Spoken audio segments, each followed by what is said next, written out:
এক ছাত্রের সঙ্গে প্রেম করে আরেক ছাত্রের মাধ্যমে অন্তঃসত্ত্বা হয়েছেন এক শিক্ষিকা।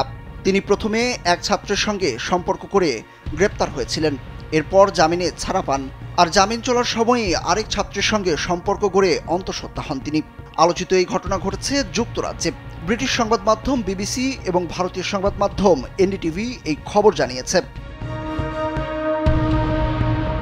বিবিসি আরও জানিয়েছে, অভিযুক্ত শিক্ষিকা রেবেকা জোয়েন্সের বিরুদ্ধে ১৫ বছর বয়সী ওই ছাত্রকে ৩৪৫ পাউন্ডের একটি বেল্ট উপহার দিয়ে যৌন সম্পর্ক গড়ার অভিযোগ ওঠে।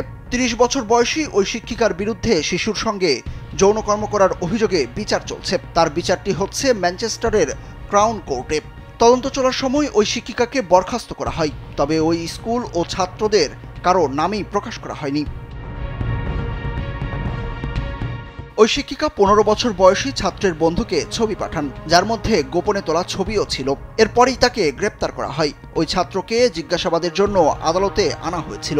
এরপর বিচার প্রক্রিয়ার কার্যক্রম শুরু হয়, কিন্তু তখনই জানা যায় শিক্ষিকা জোয়েন্স ১৫ বছর বয়সী অপর এক ছাত্রের সঙ্গে দীর্ঘদিন যৌন সম্পর্ক করেছেন।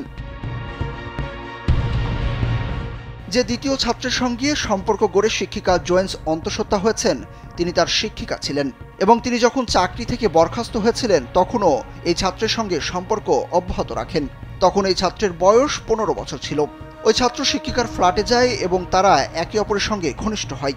এরপর ছাত্রের বয়স যখন ১৬ বছর হয় তখন দুজন পূর্ণ যৌন সম্পর্ক গড়ে তোলেন। এতে করে ওই শিক্ষিকা অন্তঃসত্ত্বা হয়ে পড়েন।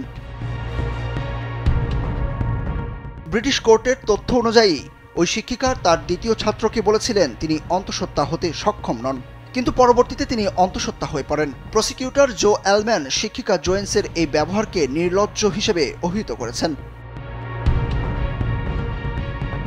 ডেস্ক রিপোর্ট, কালবেলা।